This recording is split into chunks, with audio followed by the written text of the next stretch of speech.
For lack of knowledge, my people are destroyed. My people are perished. My people are sick. My people are having a lot of so many problems. I go do want to this open back, open year, open kuno, open so to quine, open so ye juma, open so ye bribiara. They are, and it is written, it has been prophesied that at the end time there shall increase knowledge. Mystery TV. In the name of Jesus.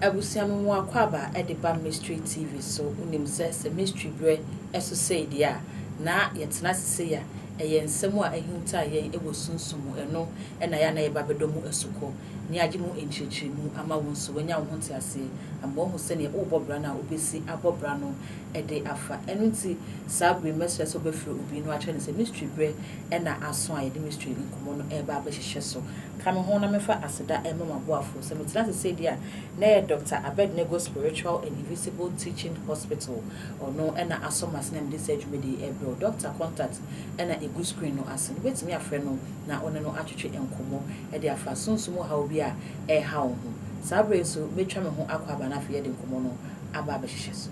Hallelujah. Prophet Dr. Abednego has once again demonstrated the power of God following divine guidance. He established the world first spiritual hospital, Rabboni Spiritual Research and Divine Medical Laboratory. Now, God has directed him to create the Prophet Dr. Abednego Invisible Teaching Hospital, powered by Castoplanto technology. This unique institution will reveal spiritual realities and help you understand the unseen battles affecting your life. Many are spiritually unwell without realizing it, and many struggle to progress due to invisible spiritual conflicts. Prophet Dr. Abednego Invisible Teaching Hospital is here to uncover and address all spiritual obstacles. Bring all your problems to Prophet Dr. Abednego Invisible Teaching Hospital and witness the revelation of all that has hindered you spiritually. Visit us in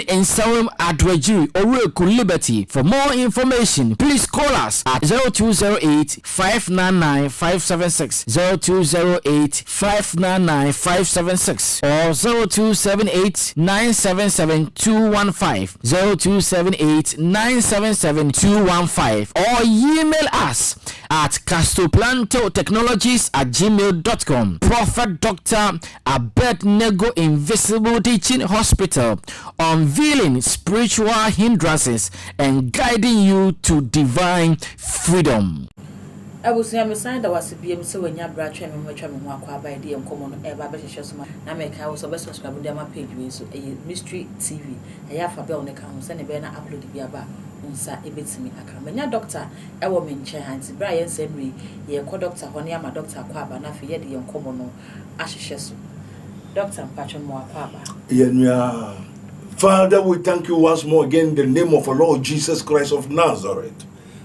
Eja anopenso once ba se wo peso won hu ne ekoso wo awie ibri medase so de adum no adum ye se yenka no kware no na wo behwehwe a ye behu obumu a ebebie obisa odbema wo. Amen. Amen. Eja edase kwanda ho yo papa enne eden da pono so aye ba behwe yo what tro say Daniel 12 o say enda edi akire no nimdie bebere beba. In the last day there shall increase more knowledge. Now yeah more knowledge research, because what tro say for lack of knowledge my people are destroyed. My people are perished. My people are sick. My people are having a lot of so many problems for lack of knowledge. Okay. So the cause of the poverty, sickness and disease, deaths, panaches and the other this thing that is happening going on in this world is the lack of knowledge. Okay.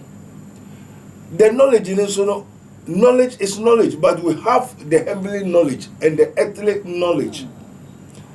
So for lack of knowledge, my people are destroyed. So the children of God are destroying, killing, suffering, poverty because of what? In knowledge. Okay. Which means the knowledge has become one of the greatest skills. When you have it, you can be successful. You can do so many things. And without knowledge, you die for want of wisdom. Okay. And it is written, it has been prophesied that at the end time, there shall increase knowledge. Therefore, we have to seek for knowledge. Okay. Amen. Amen. Enti nyankopon dom yegusu wremu yegusu na nanu topica ene yebabo no a yepese yensua. Amen. Amen. The mysteries of the end time nature, sophistication, alert. The mysteries of end time nature, sophistication, alert. Okay. The mysteries of the end time nature. The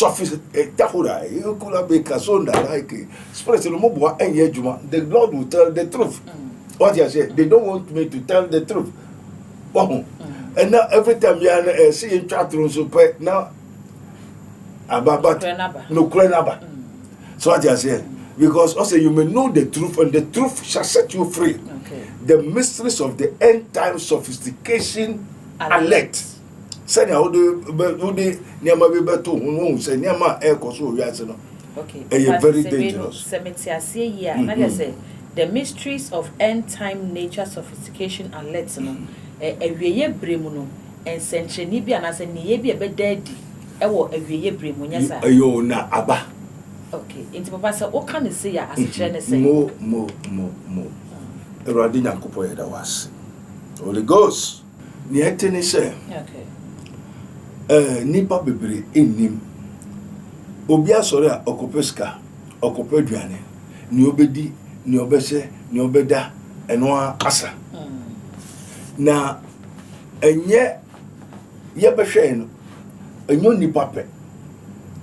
Na biribi na ekoso. Na ade a ekoso ni se mura onyankopon bo osoro ni asase no. Obo biribi awie ansa na obo nipa. Okay. So nature was created first before human being, mankind. Okay. And God entrusted in nature to the hands of man. Osebro nyame bo biribi awie no eno fa nyama ni nyina eno de bre Adam. Adam hwe name them. When God created the heaven and earth and everything, that is nature. He entrusted nature to the hands of a man, which is Adam. Okay. Adam named them, rule them, have dominion over them. When man sin, nature go away from man. So whatsoever man is looking for, he has to go to nature. Okay. And beg nature. And nature give man order, assignment. That if you need this, unless you do this for me. So in the beginning of the creation, nature and man are closely brothers, friends. Okay. They live in harmony. Amen. Amen. Before the separation comes. Entino yen na nanomo na woni mo Nyankopon no na wonim dade abode. So there's difference between nature, abode, and God, the creator, obo ade. Entida onipa nia onim titru ene dade abode. Okay. Na abode so woni onipa transify and sana onipa ye bone no abode twi ne ho. What you say? Enti na nanom no hwe the Africa sign that who say ne niwa akasi ni ti akasi no nim de kode unu sa sign no And no, Africa's sign is an alien. Africans, the black Africans, they originated from the aliens. Aliens are nature, extraterrestrials. Black Africans and kasan. Ebinu ye oketrawasefo. Ebinu ye nwa okoto owo no so different opremre togbidabi pythons different. Black Africans, they immigrated, they come from, they originated, their root are the extraterrestrials. Nature. Your Clovis or one for a kweku, unimokweku. Kweku monkeys. Ebenu ye nam asifo. Okay. Entino mra one womoti Christosum embaye. Now we'll live all right. Now we'll live all right, you know. So spirit extraterrestrial, which are spirit beings. But when they enter into human man, then they become a person. Okay. Utie. Enti mrasa extraterrestrial no. Eye a body. Woye emwa. Ebinu ye popo. Ebinu ye ponko. Nentwi okramai jata osebo no ne ade nyina na woni ye nananom ti nyina no na ye nananom ye den esumo. Okay. Instead anke say nananom ma obosumu no utie leka extraterrestrial ye obosum the gods, they are extraterrestrials, they are creatures, nature, and ye nananom na woni mu yankopon. Enti one woman try udapona ubu uda no to obi amewia obi ambo okro no because busu no be kwama obeji ama obi obribi say obodua ne daso because those days they are in harmony with nature. Enti ni abusu no be se ombia na wo den woye wodiso utie busu no ya de ma okro aseda kro no otumi busu no tumi jinipa. But they don't know the nature. Amen. Amen. Yen nananomo wonim nature. They don't know nature. Nature no the extraterrestrial. Bosum na wosum no. Agodo wo ato ne so opeba, opeyere, opekuno, opeso tukwan, opeso ye adwuma, opeso ye biribiara. They are been going to those kind shrines. Let me tell you, shrines are terrestrials. They are nature. They are gods. When we talk of the gods. One more a body. And the majority of them, 99.9%, you know, are animals. M1. What you say? Because baby a M1 fi woba wiase a hona onyankopon yi onipa ede every. Man is a living soul. A living soul is what? Is an eti, an efia, a assassin. And the one is an efia assassin. And they have something equal. They have something in common. Okay. A body and unipa was something in common. Okay. They have something in common. Something in common is when you extraterrestrial nature abodi biara wobom indua ahaban insuo mwaduma ni nyina what I say wofi assassin. Okay. Eno nipa so free assassin onyankopon yi onipa free assassin. Eno born say nenseso but onipa free assassin onipa mfiso. So the first man Adam is living soul, and living soul is an efi of your assassin, an efia. What you say? Into to be a body. Now no nyame woni the onye body, but the second Adam, which is Lord from heaven, on onye body. So we have the first man, old man, then the second man, the new man.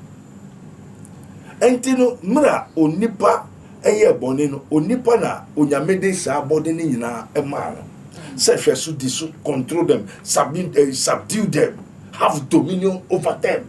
enti na sa spirit beings ni na nature ni na hye onipa se what you say ena onyankopon assemble so onipa yes ena abodi ena ma onipa eye boni mbajo tie abodi no onyankopon de share Adam nsa no sa abodi na ma onipa ni ye boni tia obo ade okay amen ena efe onyankopon abufuso bai na baabi a odo mu si no o se munye de mumfiri ho enti mumfiri ho no emo ani nyina so edwane ja onipa okay amen ena onipa pebiribia se na ebia ne boy ni house boy any monkey so ajaje na se monkey kwa no hwe monkey so mbe ejuma this way then no aye na de monkey no hobi no monkey ne hobi no person monkey ne mbe ya obeye den obako hwe no ena monkey so se ansana se na waye na eja ne mboaye nti no se ansana meba wo nchen ma beye ejuma ma wo this otu amika first no nyankopon de monkey no ne mo nyina so Adam san won jehwe no mo yema ne kwa wo yema Adam kwa okay wo yema nipa kwa amen mura onyankopon pam nipa na mo ani nyina free Adam ho no Adam hia bribi se monkey meye bribiara just so dey otuaka no ne monkey go inshishay okay amen and so the monkey ni ba be ejuma ena monkey ni ye ejuma na nti monkey ni say no say why na e control ni yonku se me sure na be ejuma na just me tua okadia na just se me tua ka so ye me tua ka dia obe and they say na hina na control ni ba say me na me control more the extraterrestrial the monkeys the gods are now controlling man okay amen ena ye nananom ni wo mo try for several years thousands of years and sana one mo te harmony etify ye bibiara enti say onipa be said that they say extraterrestrial when we talk of the gods the when ma one be say monkey busumo ase say nipa na ba be she monkey no ase mo the monkey dey control nipa okay amen ena efe akodu pempensu bi a ajenkwa Yesu aba se boni a onipa aye ede ti onyankopon a onyankopon apanisi onipa no ode ni boni ade ache okay boni biara onipa ye eti onu nyankopon enti asese onipa bese monkey ase na se osoma monkey na monkey kope kwadu ble no di very good enti by say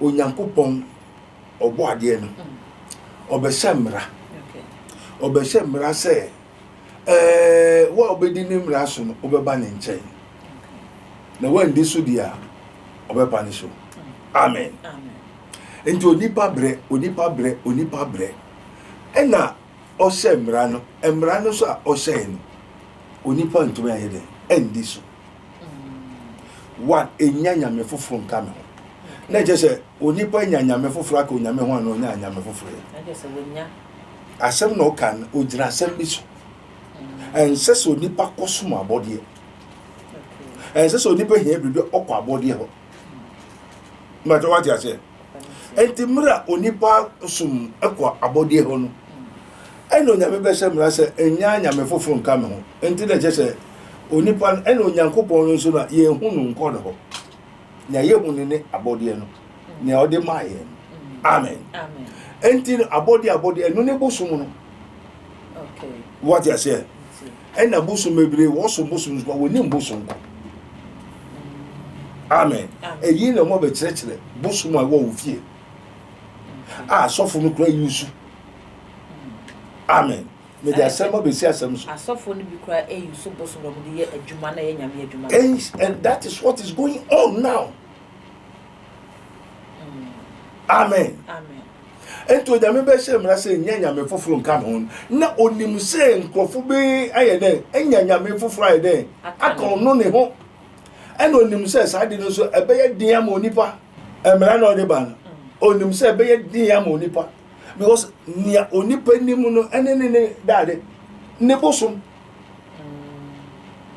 Then on your minima nipa, a body, and their body and a bosom. Eddie mo nipan. And then no nipa ni mo nipan in that tracia.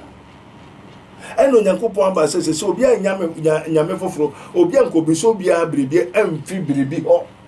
And Yamefofro in Cameroon say, or in Cobisa bribi and fa bribi. And Cobisa bribi me persica me per back me per year me per se. I will die the home, a body home. Okay. Amen. Amen. Nade Ntina Oyameka san. No, you said no nipa ni there. Daso. Nenije home. And no na on in atra ache. No share no nipa to me no say no say. Me say me want to me so metre watu. Me punish you. Me proud. Me you say. And no day she say be to ho. Enti no ukọ ti ni a wachira wo nhise no emra no wache no ena onim so nipa so ntumi ye o ka kire Mose mra ni ase wa me ka kire o wo ntumi ye o na so ko ka kire no mo ye na wa ye so mepa ni so okay ena o ka kire sa na o ka kire Mose say Mose ko faro ho ko ka kire faro so onja faro na me so ko no on pre onja mo na so je se me de mensa abasa na emu ye duru enti mra no nya me hye onim so nipa ntumi ndi so and no near onipanim onipa ne natra because say ya amuzu and the bosom we na tra ya obeko no o de say nansa ya amuzu bansa what you say and they say ya amuzu ankasa ne mbosom na ne baba nim na onu so nim na mom ne ne papa ye ne mama de ye e na o de be ye ne o de be ye majo what you say and ya amuzu na de no ne bosom no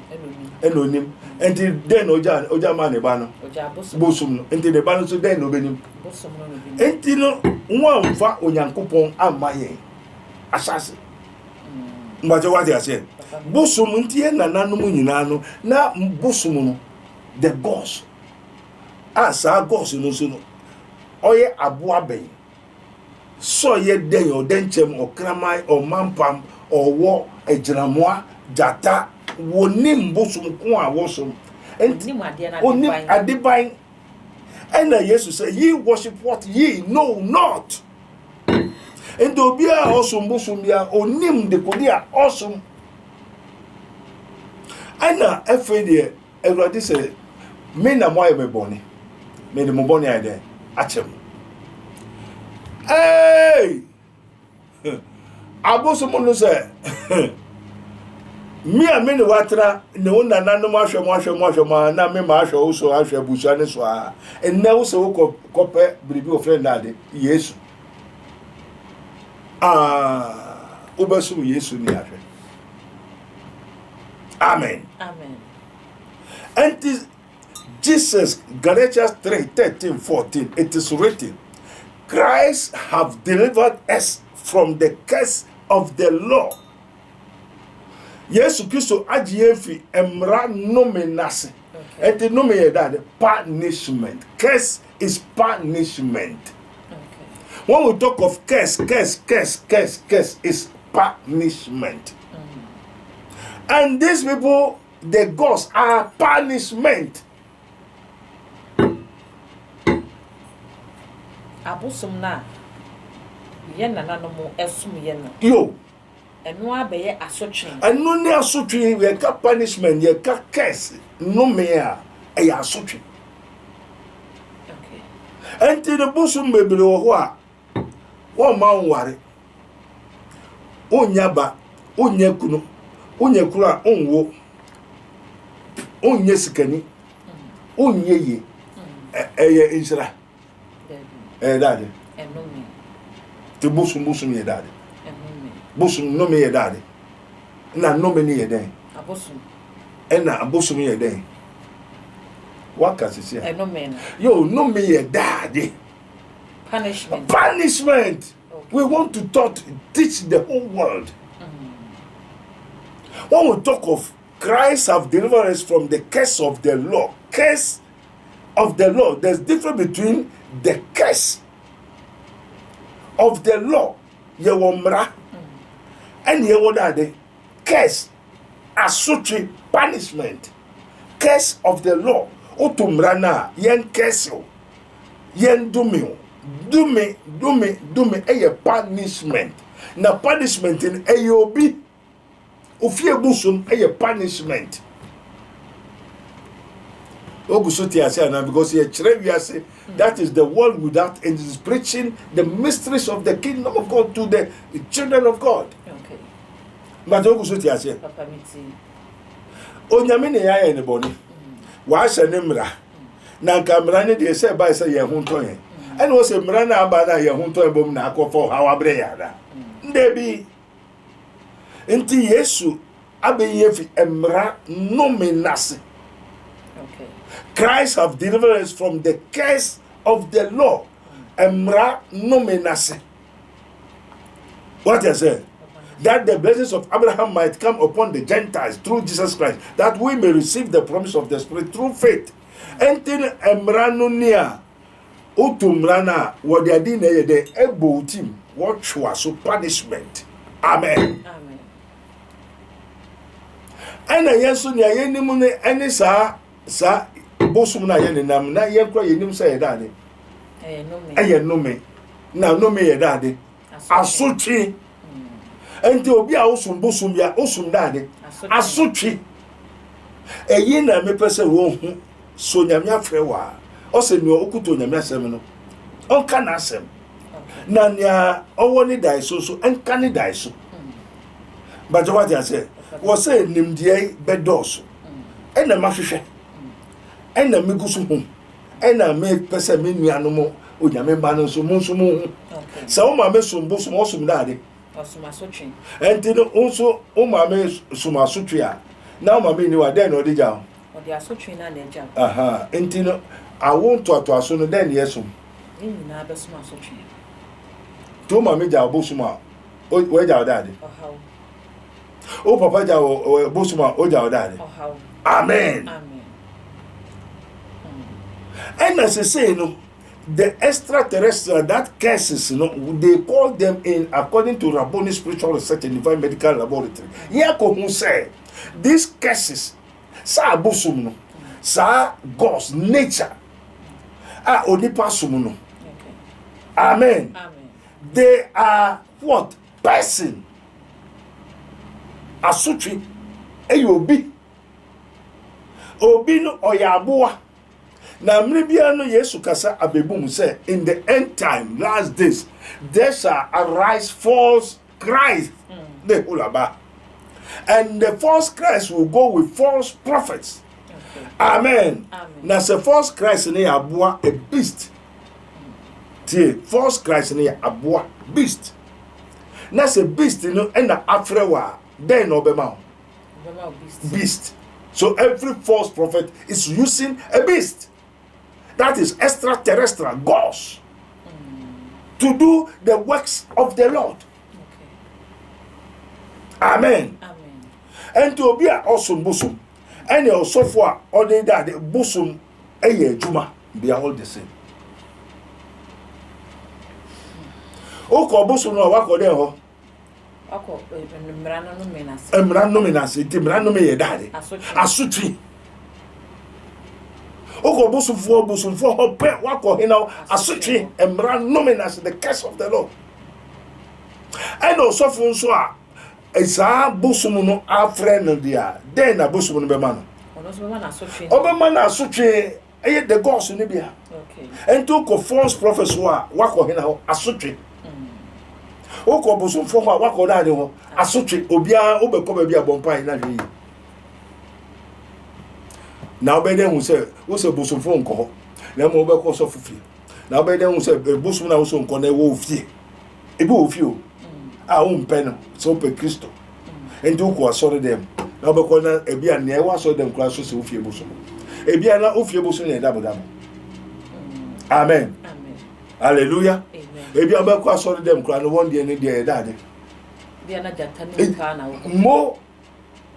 Amen. Amen. So the mysteries of the end time nature sophistication alert no and a watch them. Amen. Amen. And this say yes, you know, Yankupon say young born or their chain. And yet, no, me know the curse of the law, young born or their chain there. Say, I such an Ojao. And I'm a what? What's one now?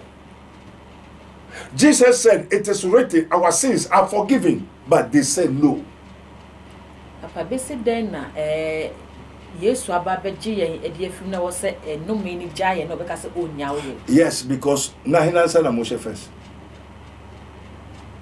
Papa so onwa na de ye share nensa. Yo. Na hina na onim no. Ono na ni Yo. Eno nyame se sa de ni jaye. Na also the natra on na kwa pa wa hwe o ma me no papa no mo so sa ma wa bedus. Na also wo beja no. Is it easy? Yes, enyemre mo. Bra ye bra wi ase no. O papa no ma me go nsa na obo din na obo hifu din. Obo ne medin. Ese hina ase. Asotwe na ase. Sa asotwe ne yemu den. Emo mo ho ban. Ndi asotwe den no wo. Oni bambo. You asotwe mbom ho ban ya den na asotwe wo. Eno me no de betu so. Eno me ye dade. E ya asotwe. Enti den na asotwe ne de be ma. Asotwe ne be ma. Enti ebusua bia onam nyina anopa bia wo bonaba 88.9. Ansa na obedidi ye buru. Ansa na obegware ye buru. Ansa na obenya yire ye buru. Ansa na obenya kunu ye buru. Ansa na ye buru sa nti obe yare na o yare. And for your life in this world, you know, then also. Now, I don't know, yes, say, or the young boniache, and they are such a giant.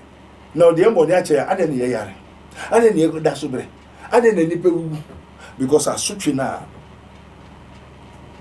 Anyway, our papa chassis. Mama shasi wacho papa so wacho mama so wacho nana no so saa bedu so and they say o nana no papa no ni wa asotwe na ewo abuso na hina dia o dia and na won so no onimu ansa na yewo o ho ansa na yewo and na papa no mama de wa hye hina nsa o na hye nsa o de wo hye asotwe nsa and da bia onipa onam o hye den nsa asotwe nsa o jitu wan jitu I'm telling you the mysteries of mysteries.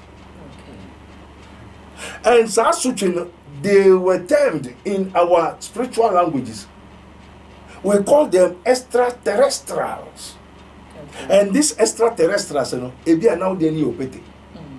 Okramai, Jata, Omampam, Aku, Emwa, Ochiribi, Odench, name a lot of so many things. One who said, Baby was some bosom, only bosom. The material bosom, and one sa. Asutwe. Okay. Amen. Amen. Na mom na onyankopon ye se wo ye de di wo mo so. Na se se ni wakoso wa ase na wo di wusu a ade papa be na be ba. Oni ade papa bia se obeye de o twe waso. Open so no first no sanso ma free. No se open so a ye de tuaka. To twe waso na nyo twe waso. Ana nso no so nya ne dia. And you know bonjour. Amen. Amen. She said up to now, and Kofokote Haban Kosayaria or the scato or the Nkosiato. And I do time say, oh, you know, and I do. Or before Betua or Tia Habino or Betia Habina or the Scabacoto, no, I can't send me, not in the one say, as I when I say, no way, you know, or Castle to Jones and Wine and Wire. Amen. Amen. Enti sabria se say Christo Abba say sa asutwe bosom the extraterrestrial the gods na e wo fie no so ni ma oba mechira wo the gods that is in your house. Okay. Amen. Amen. Enefe no Abba say okwa asori anamebwa se so ko nkrofo fie bebira bosom wo ho so obi ankom ndi asutwe no wo ho aneni ho in the abano wo hwa na eni ho in the abano be ye adwuma no ye adwuma adechia anopa awia anwumire so ye adwuma no ye adwuma okomo de na obeba hina ho enti oba ho obeye ode obeye ho adwuma gwa ho sani awo benya sky de abreno. Amen. The nipa bre obre nyina, it is because of this. And now everybody say no me do boni acho. And the enhye say asotwe enome boni nature ojawa no ojawo. So jawo. Oh so jawo ni dia. Onna onyankopon hu say away onjawo ne onjawo chira. And say behold, I give unto you power. Mama hu kwan say ye there tie ne so bono say no na nti say no also oni ne ye there. Only that fight. Okay. You have to fight. Amen. Amen. Jesus Christ, the Son of the living God, the Alpha and Omega, has given us commandment to fight. As a prison officer, wako ye boni ni edwako se prison. What shows are no one shows. What shows are near prison officer and penal to be one on fire. Say na abasa ban se wonja amnesty. Na prison officer ni so njawo na ban ma kwan. Wo prison officer bia wan nja ni pa wo so ye prison officer no whether na o shows so ye ndai. And o to make one no ade wo. Na wan ko so e. Wakan. And the obey one on you. And the sophistication, the end-time nature sophistication alert in it say, sa extraterrestrial, the gods, the nature about you know, a committee in say one big row nipem. Abariasi, whatever. They are coming back again for humanity. Say onipa beside them. Abanichem. Instead say we are from nature. If your body mu, if you dotimu, you be call haimu, if you sumu be call haimu. Ye try say radiba be fine. One so aba say ye nyanko ye won. Say ye try so be fine. Enti one so be yentem say one so what do be then. Ebe ko baby a. Now what did that? Enti say sadia.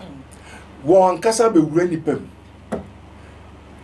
Si we did ya so no so obekọ heaven won. Enti so we ni sofo ba obekọ kwa na nko. Obekọ. Ti no sofo no beka obedi ade na unjendi. Obe ya na unye. Obeye. Amen. Amen. Enti the easiest way to shift catch people to hell back to what? Punishment. Punishment is curse of the law.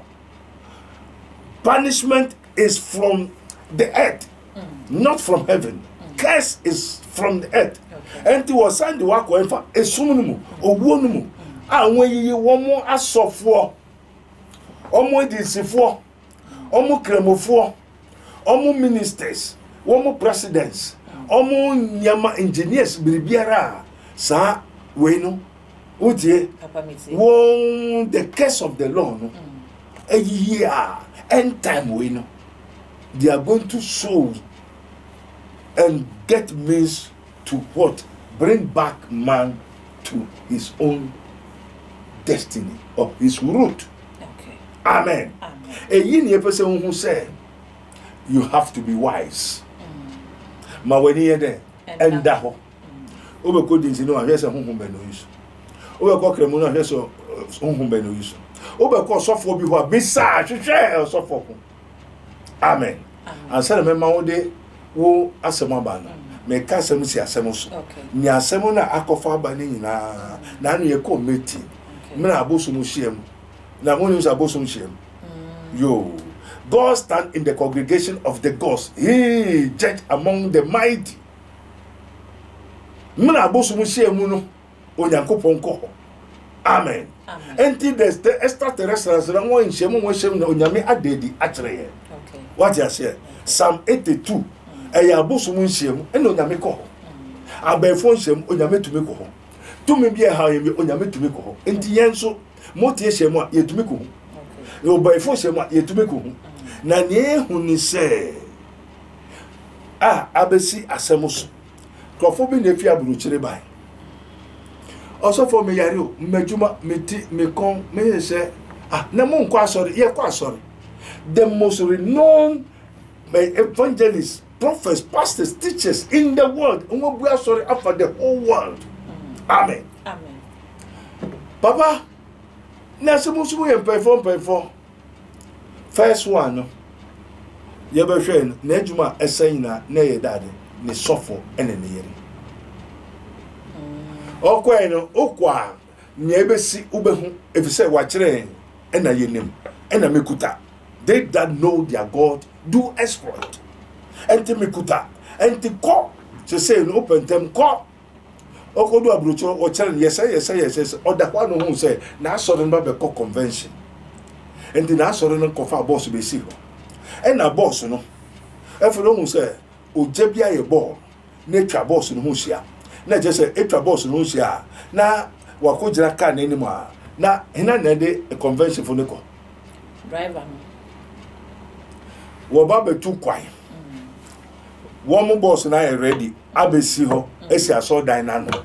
Now, Wababe call I call a convention crusade. I know Jabby Betra who she I. Ojano a ball, a ruru neck or never trakan who nesia. And that Ojana Ako Jena can name boss name boss na Edwon Becono. Okay. Ako Jena Nimoa, Nahina Nedi Womoko. A Jano Nedwomocon, into a session Jaco. Papa, now we all have one with Jaco. Yes. Say a year, a sorry never convention. Mo. And now, what who say a ja? Yo. A chabas now, Modibaco convention where she. Pepe. And now a Jana Quaco Jana Bass. Yo. Say, Yamijan was not saying Mo. Amen. Amen. Until me made you money. And the because me could see, me could adhere. Minimum near one frame. Okay. What you say? Until your frame the grand name engineering you. Shakai. Now, on a member. Eh? Oh, on a coffee, my dear member. Also, or said the jam. Namin Kusiadi. Okay. And they drew a make us now. Namin the difference between God and mammon, evil and good, light and what? Darkness. Okay. And to make darkness, I make a bush my honor me free. Amen. Amen. And I made me what dear me to me yet in Bosom. Okay. And a bosom me to me yet. Amen. Amen. And this Obia Baba San Hoyaria.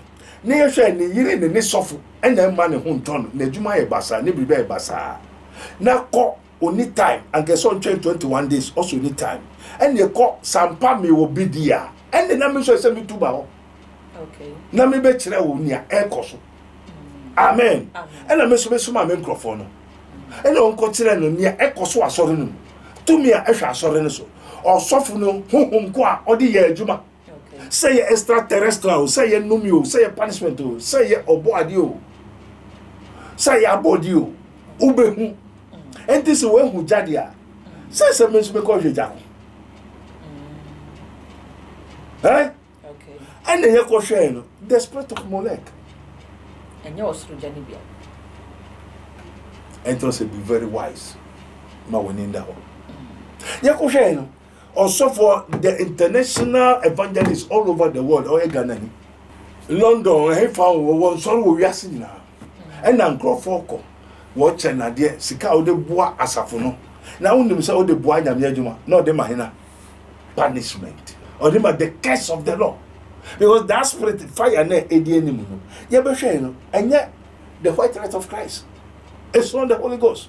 Okay. Nay, the spirit of Molech. Also for the according to me. And on the idea. And to see what's all your crown jindi. What's all your monato found jindi. What as a monon fanongra unjindi. Because we see he has already prepared the ministry. Okay. Amen. Amen. And if Yabashano, Papa, one case of Nina. Nieto so be mammy be above Switzerland, the main person me body. My minister said na okwa sorry be. Obi na bubu Ghana for bubu asoro abruchi mu very careful. Enya de esere nya na Yesu. Ma me no okwa asoro na eya na oso Yesu abane ho. Ghana ni no. Obi abu na asoro abruchi no. Oso ho na Yesu abane na wo bonkomo. E na Yesu ka che so ombra Ghana ne papa fi ho no asase be ho meto na won fam bi asoro. Onsu mu no ade bi ni nam ne mu o yare na se na busuafo ya hwe o mame achi ye se no de ahwe ni timu se ofiri ha okote aso madoti ni Papa miti. and se no so there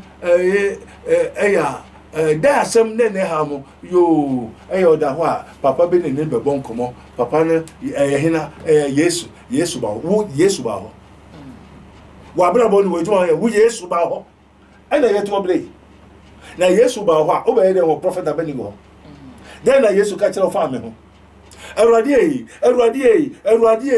I have the power and authority. And some men say yesu say major nidia. Because Jesus has already prophesied that there shall arise false Christ. And there's a mention, Mamino, I'll fear Brutil buying. Ni Yesu come back and say, Omra Gana Metos as no one tear, sorry. You ever said, Unim Naina or Mampam. Yesu now so on the Me Yesu no ban one, I join a job on Comonina. Papa, Mammy Missa said, Find out. Oh, share in Comonasino. Yo, oh, my young who say, Abra Yame. Eja yen ede ma abode no na abode ni bedi yeso no nyame ehhehye mmara yo ede to ho ampa na o ma yete asese abra nyame de saa mmara no eba no yo onu anka se ndim se mmara na wode eba no ye ntimi nni so oh yes ena wode ba enti obi be bisa se nyame nnim se ade ya wode ma ne mai ye ntimi nni so de a eye den na wode ma ye se bible se nyame ye odo enti obi a wo yodo no odi ade a ne ma ne ntimi no enye no ma ye so odi betwe ya so ana se odi ma ye so odi ye call say you. It is written, not your ways are my ways, neither your thoughts are my thoughts. Okay. To ni hu kwan so bi se radisa. Ene e ba sa nye trim na aye den do ye so. O se enye wa kwan ni ma kwan. Okay. Enye wo nsusui ni me nsusui. Me na me hye na ejina. Nti ni open no tumi. Nti ni hu kwan so bi so nyame se. Ade na ade e den na wo di amaye. Okay. But with God all things are possible. Okay. Amen. Amen. Question me hope you. Okay. Papa, what my young who says spiritual sophistication on it, what church you be brave at the actually. Obi bisa say, and you're not ye who is saying in Sunsa so bay, and they been your dada brabo ye boy so any ye whom abrabo your spiritual life, any your normal life, so. Oh, Eradi Jankubo Eda was also the cause and the solution. That is Arami. Okay. We have found the solution. We have got the key. And Jesus said, behold, all power in heaven and earth has been given unto me. Peter, take the key. Key is supernatural knowledge. Okay. And I yen ye kuta key no. And the Peter, nya obebu en mi Yesu, maybe nya obetum mi Yesu, metum. Na wo ni key ni bi, enti wo ni key ni bi a, eso ko nya wo key no.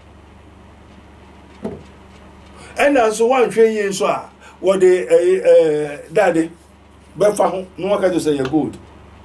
Amen is saying amen. Amen. Because the key has been already given to man. But what I say, and you know, your woman one friend woman the key safino ama wom. Okay. Amen. Amen. Enti na me pese be wise obekwa abompai osofo na me kono e papa asori amoko nwatete wa brochiri na 99.9% are all extraterrestrial churches. The people that go to abrocho a hustler no se me sofo wakoji to me bi anka who 99.9% of the churches that has been opened in all over the world, especially Europe, are all extraterrestrial churches. The extraterrestrial, they are punishment. They are curses of the law. And you know, they have what? Anoint somebody, call somebody, empower somebody in order to use that person to get the people back to them. Why Jesus said, your sins are forgiven. But they say, no. Then Jesus said, fight them. So we wrestle not against flesh and blood, but against principalities, against powers, against rulers of darkness of this world. They are extraterrestrial. And when we talk of the extraterrestrials, they are gods. And the gods are Anunnakis, aliens, reptilism, and so and so. And the Abusian Bebre, they say a po, Benin po. Zangbeto omo asefo no efi owom. Amen. Enti beni no bi ofi owom bia ontume nkosum Yesu ne ensum Yesu ochira. Oda den kwa dasivio Togo dasivio okwa ne ho woda dem wo to be ba ho sa medasi o to pe valo me won dudu nelo wo ye aduani si wo ma wo na wo ne wi ano ide opo na wo to be ba ho na jo okore asori and as I say we fi ho na wo kwatra brochire na wo ma menimo adibia se wo ye nsa wo gu nsa wo mfa nsa ne ba wo be yobi no be bu asori bia na on yobi endo bu asori na hina asori owo na asori ye hu yate eni edi hu adanse. Amen. Papa, with your brain, me my last question, but now for your wrap up. Very good. Udi kind kasano. My yanenti, yes, sir. When you know, Yami Baba Sam be fired the yako. And a body and so who say, Yami Beso be fired the yako hiding. It's almost saying about be ready pum. Sam be fired the yako is soon money awarded done. Very good. Ye fat every year, brea, you can once a year. Do drona na yatin wo monten so any social media so any asofo bebre ebi kura kire say heaven na ye dida say ye ba do kono heaven na ni asase so ayewe enu ti se wudi wunua ni se wunye wunua bone se wunu nua etna sumdwe mu no enu ana ye heaven ye bisa say ne ye titi de fa wie ye bremu say heaven bi ani wo Yesu no beba ka waba eyade a mo asofo no mo de da nyame magye sika bi de afi nyame ma ho no no kura wom ene sen da chi bi ye wo ba bi kwa na. Amen. Amen. Ejapa ye da wasi. Who says sa kasana otino. Eye blasphemy. Busudie. Okay. Amen. Amen. Obi okuta busu oye busufo no. Ensem o kan na ye dade. Ebususem. Nto osofo bi obeka se heaven ni ho no o ye dade. Busueni. Na busueni so den no oyusu. Busu. Ti den na wodi jan. Busu. Ti na na afre no. Busu. Den also busu ti mo amodi na chi na mosum na de ebusu enti busufo ni ko enfa busufo due fe krom onyame yotrofo. God is not a man who can lie. Enti osofo no can no the spirit of extraterrestrial that is speaking through that person eya busum na busum no nso no say odenchem o mampam udie o ketero ababa edi ofi abrochiri ba baba beti asori wo Ghana o mampam ne se amame ne ba na asori eye de na eye wa asori onu na ode osofo no wa abrochiri Switzerland no eye adwuma okay ndi asori na branch no prophet na kote no eye hina dia o mampam ne dia spirit ne dia bosom ne dia punishment ne dia ndi mo amoko ho nyina you are under curse. Shall sort na ko ni also for look the extraterrestrial ya busum no ye wonanka ye wo chirimi insure inframa and what nature prophets a prophet bebre they are using nature which is extraterrestrial not the creator one use a body and ye obo ade enti ye wo abode and ye wo obo ade. Amen. Amen. And the papa nyina fisuro we no obwa so benya ba na wo hira wonyo nyam no why de wafa ento be wo ba yo nyeska wo ba yo nyakunu robbing Peter to people because they are all corrupt and have done abominable iniquity and they can sin ni onyamya wo no onye bone and he that is born of the flesh is flesh ni ahonama wo no oyeda de honam ena ne honhom awo no oye honhom enti ne honhom awo no onye bone enti no mehu onyame ba ne honhom awo no onye bone. That is the new man a memewo nansa na menya no na memewo sa bone the extraterrestrial emu na mefi ehon ne mabusua.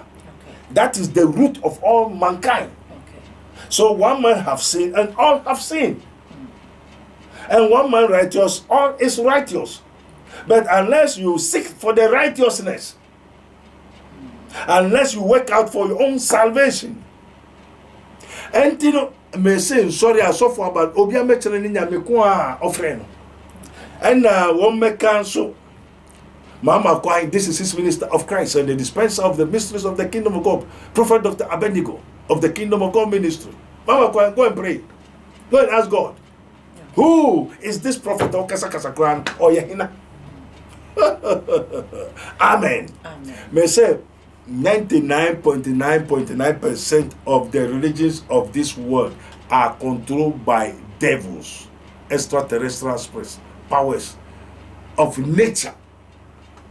And the sophistication alert is that this end time, when you say end check, yes, you be forward baby, and to also in terms of obey or two of us so sika so me pesika me ko jisike duro me pe power and me pe president me pe say and me ko duro is going to draw many and to say assembly say one yen tema onyobia. Okay. One yen tema ntwan dane so a onyobia. Say nipa no kwaso na ne ho chiri kakra aso no why there. And baby obeko obenyes ka obeko anonko. Obeko. And na just say every according to 99 but what's I there? And when just even the elect, we have some sophisticated nature extraterrestrial powers are. What's it? Tema onipa yes say when Christo say obejano and robo the erase the knowledge, wisdom, understanding from mankind. Now mention there, the first people who are wise in this world are black men. In the time of civilization, the nation that was civilization are the Egyptians. Okay. And they control the extraterrestrials to make their pyramids. Okay. One machine, technology, science, the head is from where? Egypt. Okay. After the fall of Babylon. And Babylon is controlled by Nimrod, a black man. Okay. Black man is controlling a Babylon. They are the first people to hold fast the extraterrestrial, the gods. So Africa, black man, your root is the gods. But the gods will not take you to heaven. You die for want of wisdom. And the one who so nipa say unsum obusum ne bioma. Wo robo knowledge bibia fi onipa e de etirim. And the say bibifo no won kai and wo hu ne awoye. But we have the first extraterrestrial spiritual science and also physical science and technology. Not the white people. The white people came to learn from Africa. White man knowledge, wisdom, understanding, and the inventions, exploring, discovering, and everything were found in Africa. Europe, if Africa. If you say, Abusumna na wasum na wo strong, powerful, knowledgeable, the whole world, woman here, any black man. And the Yansan Yane when he patuntu, then he patuntu so busum ni bium. A busum so a punishment, extraterrestrial. Also more guy, also more cramai, also more entry, work extraterrestrial, a one kutu. And the one knowledge and found co heaven. Obama was assessed with Yansa, now so into heaven. And when ye knowledge, wisdom, understand if you need them. And our choice, if any one of you lack of wisdom, let him ask God that gift to man liberally and obeys not. And there's a focus that those kind of spirits, powers in number, they are not able to do anything. Black man with their witches and the wizard and their spiritual doctors and the fetish priests and this thing, but you see no improvement upon themselves and their families, their whole ancestors. Why? And this is saying, near Abane say, we'll be chilling nipa by force. Now we call something self-imposed curse. Akwanchere baby ho, osofo baby ho, a man and baby ho, and nipa baby ho be call hon, omo so nipa. Enye nipa, bribeti ni mo. Ade eti ni mo nso emfisoro efife. And wo menam so atwe nkrofo bebre. Na de enti wo menam so atwe nkrofo bebre. Ebusu enimu no, won ware nkrofo ebusu enimu. Na no abrante mami bi bai ababawa ontume nwo mami beda ho ye hwe erade hwan ne ne beda ono ane papa. Okay. Then ma papa no so beda eyesa extraterrestrial. Ni papa ne petume pa hode pesca. Ena okoji tume ena tume abetra ne mu. Efe abetra ne mu a tume no so obehwe ne mba abono mba ho ne yere ho bai. And the tume ne be ne mba no hina ne be ware wo. Tume. and wo saa na bi wo se tumi bi ase a tumi na aware opo obia tumi bi ware no ni fie ofi bosum ase wo root wo ntri efie tumi asasim eya dade abode and ko bi sa wo fie ko bi sa nananum na ntonko sa konje ni wo fie bosum ni wo fie baye ni wo fie ko bi sa therefore so ko bi sa na bi ni wo fie mbejai menka ja mesambio menka no kware bio o a obeto akobisa ofie se unfi dotim unyo nipa unfie busuam ebusuam so ninton ene busuam no tumi nim baye nim bosum nim enkonwa bi anim hwehwem so na yehowa ne mehwefo na hwe hia me na hwe hia odia beka memfa me bible nto na se bi wo fi dia due o se nomi ase nomi e the punishment. And they will punish you if you don't know until you come to know that Jesus is Lord. Amen. Amen. Question me was she knows so face. Amen. Amen. Amen. You adore that God to us. Abusia aha na ebre no be makwan ame de adwumadi ni nyina asi eye mystery TV ana wani gusu a wo hwe bi di se enne dwumadi a de brewi ama wa ye inshira bebre na wani so ada ho yi papa pasa se bi ni wo fi adue eno ene ne minde eja na wo de abo obra no ho se abrabo da ye bo wiase no obi eni ho awisie empie mfimfi emfama na kai wo se dwumadi eye Prophet Dr. Abednego Invisible Spiritual and Invisible Teaching Hospital and I saw masne e ma me se dwumadi ebro eye powered by Castor Planto Technology say ye tutu ahomone ene ne mabone a osefo no edua e wonyame mamu ne aplante ene ye pa no e de ama won so wetimi ado Prophet Dr. Abednego e wo insawom owe kokwan no eso frɛ no number no ene go screen no asene se ne beye na obenya mbre ama na wa hye oda na oba wonya wo kwan ho adaje aye ho adwumanti e na bibia ya na ye kase frɛ no kai so be subscribe dem page na fa woni adoma no so se ne beye na upload bia ba onsa ebetimi aka e dia meje so eye dark gold makra Allah libro kozuli basha. In the name of Jesus.